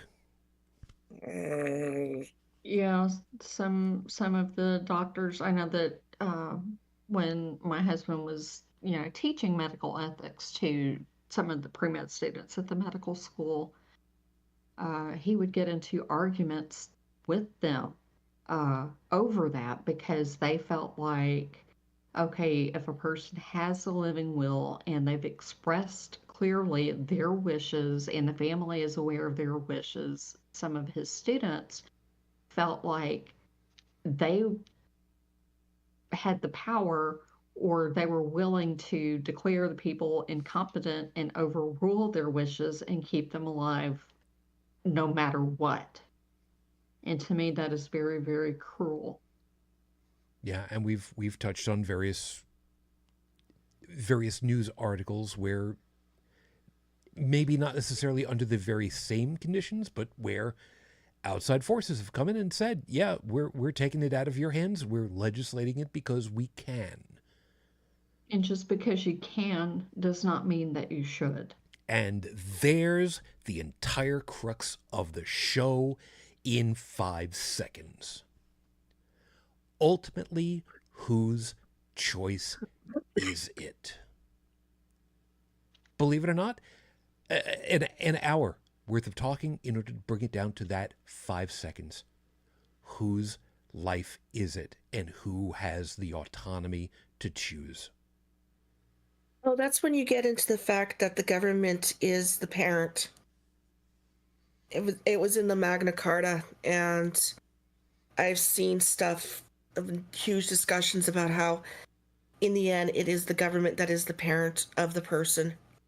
Doesn't matter if you're a legal adult or not. Somebody else is going to probably have to do a bigger dive. Yeah, and Tech, you and I think we're pretty much on the same basis on this one. As parents, our responsibility is through quote unquote adulthood. I'm not saying 18 years old, I'm saying through adulthood, which is we help to train is a bad word for it, but to train a new life that we have brought up, not necessarily birthed, but brought up in order to make them a self-sufficient, hopefully, person that no longer requires our assistance, and then they can help for themselves, and we are no longer directly responsible for every little thing. And I think some people would agree that that's the way that government should operate also, yeah? Yeah. I mean, honestly, the I'm a fan of the concept of investing in programs for the oh crap scenarios, right? I've And never... those oh crap Okay, I'm sorry. You've put it very succinctly, and holy, yeah, that yeah. well placed. And oh crap scenarios are different for different people, you know, depending on where you are in this country. Your oh crap scenario might have a high probability of being jobless or drug addiction I'm just really upset that you or didn't say holy crap, but yeah, that's fine. yeah. But that's a little too on the nose, you know. Anyway, and I don't mind my money going to those programs because ultimately I do want to help you as best I can. And there is a level of trust given to the people in the government who make these programs happen to ensure that that money through the taxation goes to it. And the benefit of it going through taxation means that it's supposed to be available to everybody in need. So when you start getting rid of them, well, you're not just getting it rid of for the other people that some people don't want it for. You're getting rid of for me too. Well, what have I done? You know, I haven't murdered anybody. I'm not addicted to drugs. I haven't gotten in trouble with the law, like, you know, drinking and driving or rape or murder or thievery or anything like that. I've kept my nose clean, as the saying goes. But it doesn't stop me from running the risk of being homeless or jobless. And when you say, well, all jobless people need to be drug tested, why do I need to be drug tested? That's an unnecessary burden on me, who's not a drug addict, to have to go out to a center for drug testing just to make sure I can put food on the table or a roof over my head. I may not have transportation available to do that. And now you're telling me that I have to go out for a 3-hour drive to a government approved center when I might not have transit. And I might not have friends who are willing to take me because maybe they're not as good friends as I thought. I mean, this is nuts. It really is. It's not humanitarian, and it's been demonstrated before. It doesn't work. And I think the most damning, if you will, part about the whole damn thing is that when legislation, when rules, when laws are written to try to figure out who gets benefits, regardless of what they are, how they're done, they are inevitably written. Okay, I'm gonna borrow an expression. History is written by the victors. It takes a little while for that one to set in the first time you hear it, but it is true. But the legislation is written by the majority. And in this case, yeah, you're right, and I'm going to get to that. And the majority, in this case, doesn't necessarily mean the majority of the population.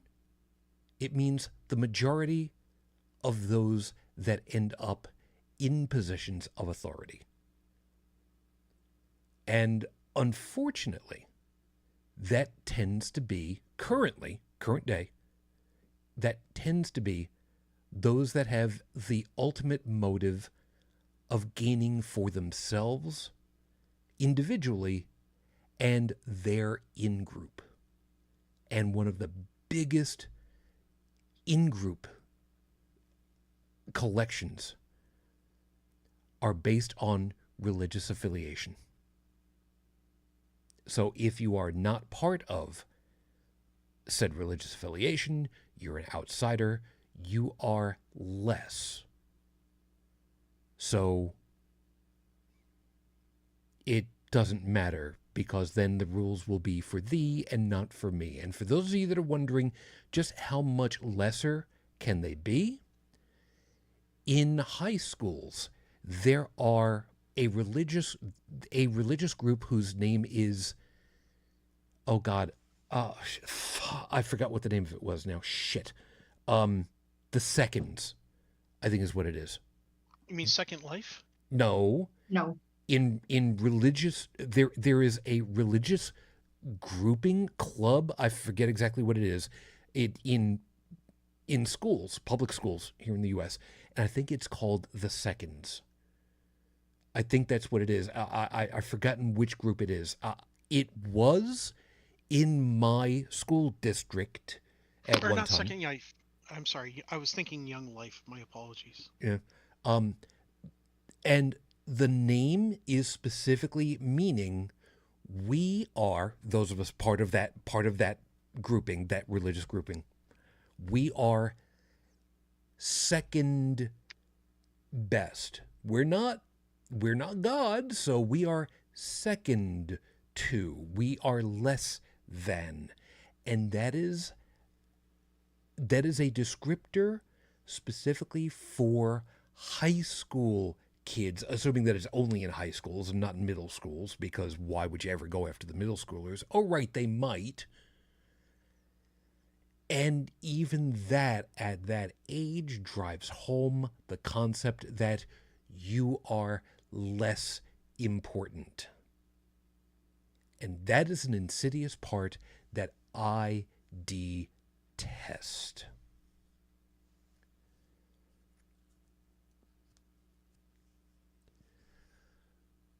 So we've got to deal with the rules that are laid down by the people who think that they know better, by the people who think because we are part of this in-group and through hook or by crook we've gotten into positions of authority to write these laws, let's go ahead and do it, regardless of what the data says.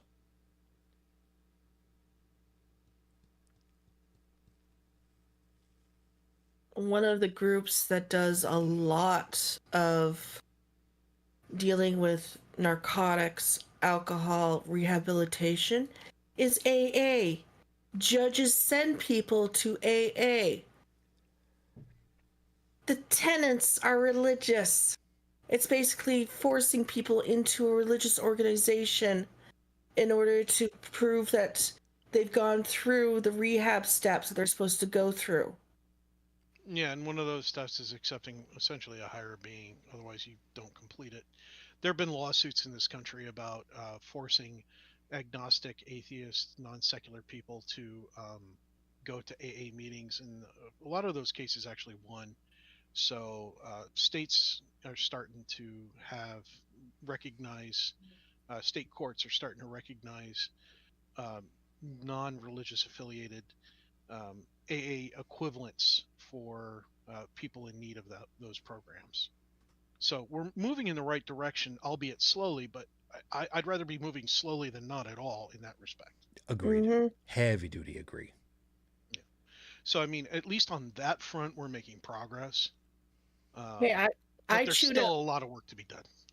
I chewed out City Council on Tuesday about how we needed to have the warming stations open because the temperature was going to get into the -10s Celsius, so about 10 Fahrenheit, because of the wind chill, because of the Santa Ana winds. As far as I know, they haven't been opened. Yeah, and it sucks. Welcome to feudalism. Yeah. We're getting really close in on needing to close out, and we gotta get last items over in here. I'm gonna toss it over to you guys individually in just a couple of seconds to cover one last question, which is going to be if there was a particular type of group structure that could be opened temporarily for some emergency or other, what group would you like? What type of group structure would you like to see opened for exactly that kind of thing? Could be cold weather, could be you know what? Let's just go with cold weather because we've had situations even down to Texas where cold weather was, let's just call it deadly, and leave it at that for a couple of seconds. And let me finish off my piece, and you guys can chime in on that one in just a couple of seconds. Yes, we are an atheist organization ourselves on this podcast, and we think that it's better to just stay away from that when the question is what will do the most good for the most people. Because when all is said and done, if you were to look at blood types, Christian blood looks the same as Jewish blood, looks the same as agnostic, atheist, Baha'i blood. It's all the same blood when all is said and done. The less spilled, the better. So if you've got any kind of a question as far as to which group is best when it comes to reducing world suck, the answer is not atheist or Christian or religious or none. The ones who do the best at reducing world suck are the teachers, because they are the ones who help to influence the researchers who learn more, who help more. If you want to reduce world suck the most, influence the good teachers. They are the future because they craft the future. So, to help you guys influence on which way, if it was a cold weather thing that we've got to worry about, here in the Buffalo market, because of the way that the Buffalo market is laid out, we've got plenty of churches, no lie about that. But I'm going to tell you, if there is one thing that we don't have a lack of, if I wanted to have a group open up in order to protect people from the cold, I'm going to say bars. not restaurants entirely, not even necessarily pubs, but bars. We have lots of them in the Buffalo Metro. There are fewer, of course, as you get out away from the city line itself, but if you're in the metro area or just into the suburbs, oh yeah, bars would be, for me, the way to go. Because there's no lack of anything to drink, a lot of camaraderie, a lot of people. Yes, you got to worry about people, bringing in stuff and maybe needing to be masked up. But if you've got the choice between needing to argue with people about putting on masks versus freezing outdoors, I'll take arguing about masks any day of the week. Tech, what are you going to suggest? Well, around here we actually have this. So in response to needing emergency shelters in the area, the schools do so. The adult centers do so. The fire departments, the volunteer fire departments do so. We have a lot of help down here because it's very easy to get us cut off. The way we're laid out with roads and everything else, it is really easy that with just one bad weather scenario to have like a whole section just isolated. So because of that, the local government has things in place. So we're actually pretty good in my area. And a lot of areas that I've lived in, we're very good about it too. So in those respects, I don't really think they could do much more than they already do, at least with my limited knowledge and experience.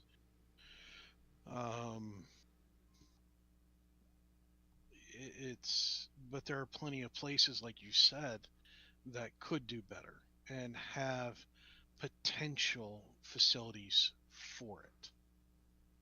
And if they don't explore those options, I think they're not doing their due diligence as public servants, and so on. That's kind of it. Brigid, how about you? Me? You are the only one named Brigid in the group? Oh. Well, I mean, at least in my area, we do have some warming shelters. Because like I said, there are people that are still without power that lost it a week ago last Saturday and never got the power back. Unfortunately, most of them are churches, but the CK Newsom Center is, still open and you can sleep there. There's a couple of Episcopal churches. We do have a rescue mission, but I think that it is faith-based, unfortunately. And we have the YWCA.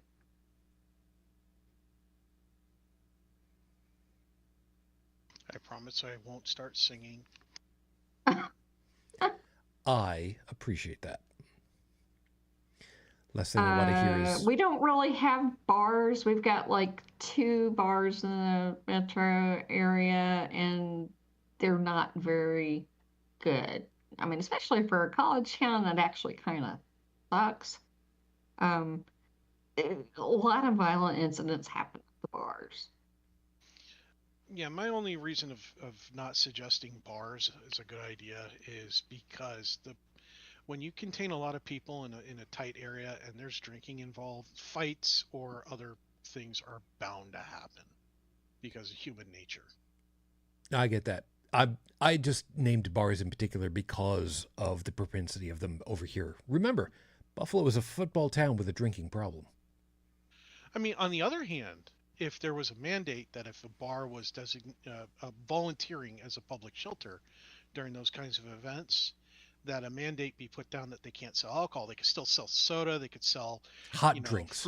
fruit beverages, hot drinks, coffee, hot chocolate, things like that, and they could still sell them. They could even sell food and things like that, but just not the alcohol. And I know the bartenders would push back at that, or not the bartenders, but the bar owners. Yeah, and the bartenders would say, "Screw you." Yeah, the bartenders would probably agree with us as like, no, we're not doing that. Yeah. So, Io, how about you? Last up. Well, there's schools, there's community centers. These places have showers, have toilet facilities. A lot of places have a way to cook. But when it comes to bars, and restaurants and stuff like that, the food could be given to the people and the owner could do the tax write-off. That here, because of where we are, because of how hot it gets in the summer, parking garages, the multi-level parking garages, because you can put windbreaks up and cool it down.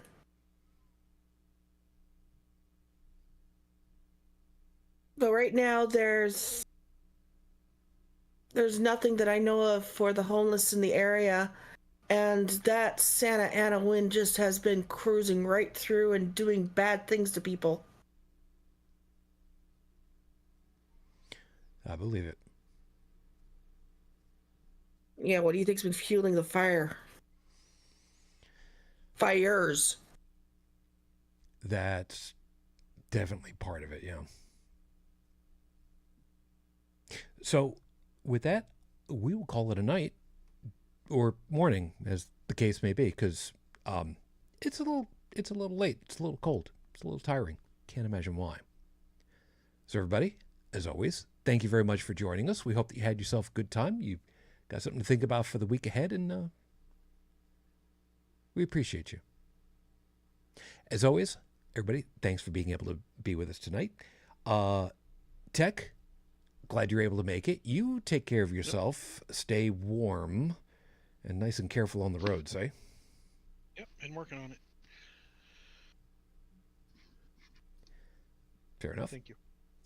Io, also, thank you. You try to stay safe, hey?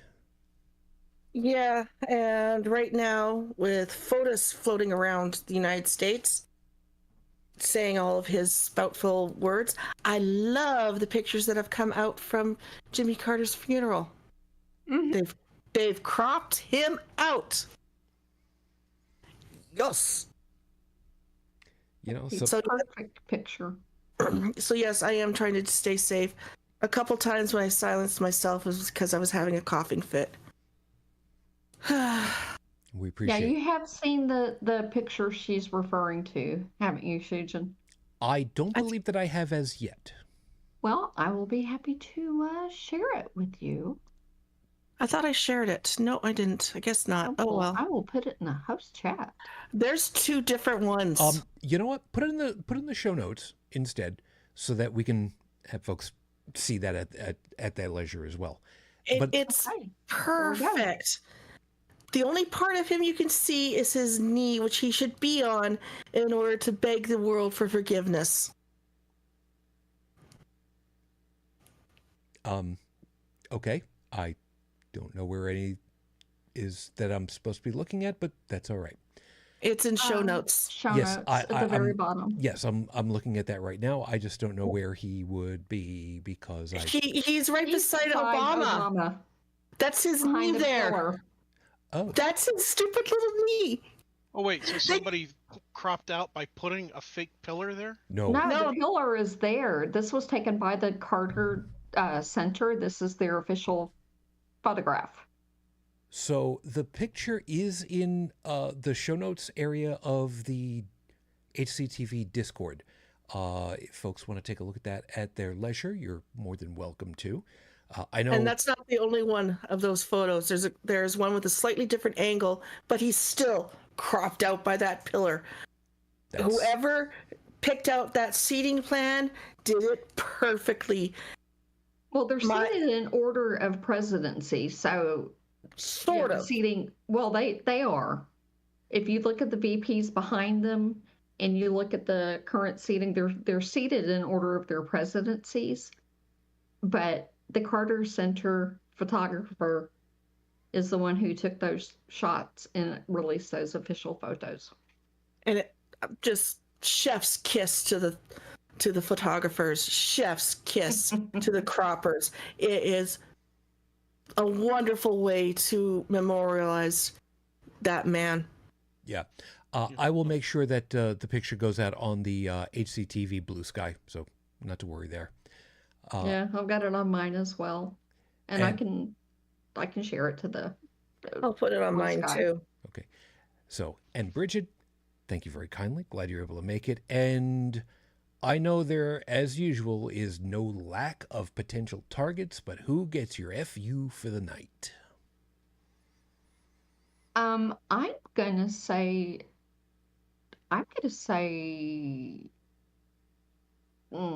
Stephen Miller.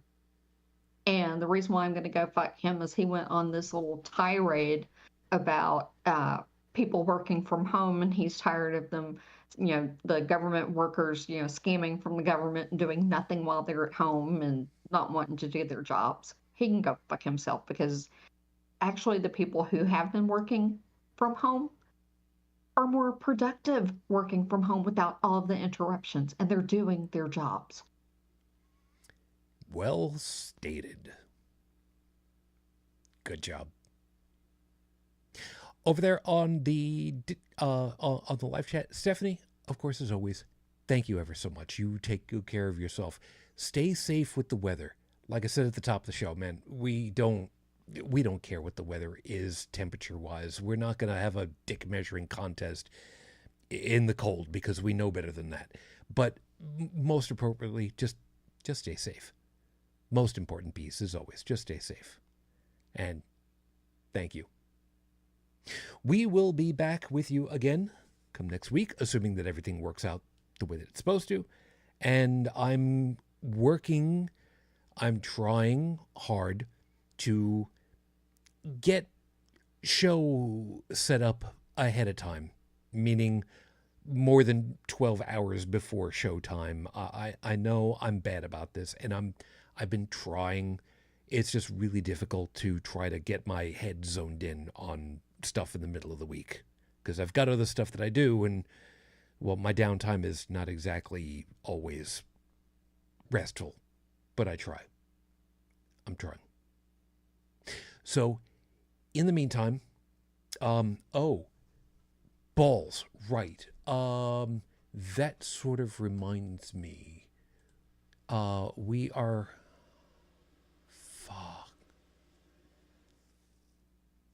next week is the 19th.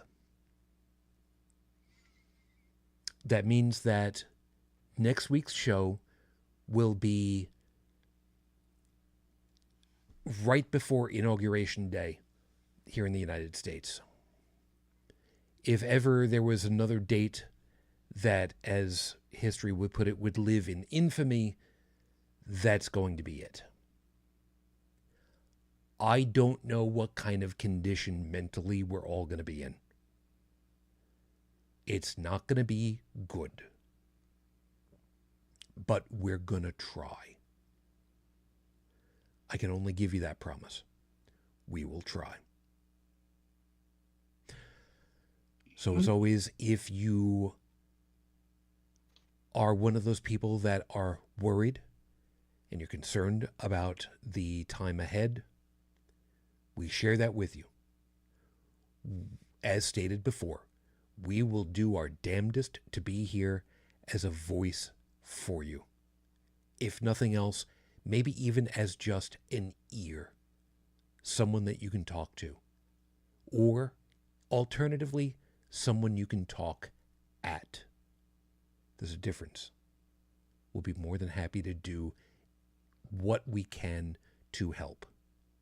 And if we can't help you directly, we will do our damnedest to try to find an avenue that can help you. We're in this long haul together. We ain't going anywhere unless they force us to. And even then, we'll find a way. I don't say this lightly or almost ever. Just remember, you're loved. Collectively from all of us. We're with you. So, until next week, whatever that's going to look like, as always, I wish you the peace I no longer have. I wish you the strength that I've learned. I wish you well. My lady, I'm doing exactly what we would do together. Trying to help. It's going to be 20 years. I'm still in love. Matane Fujin. I love you. I miss you. Dream of me. Till the next time we're together, everyone, as always. Good night.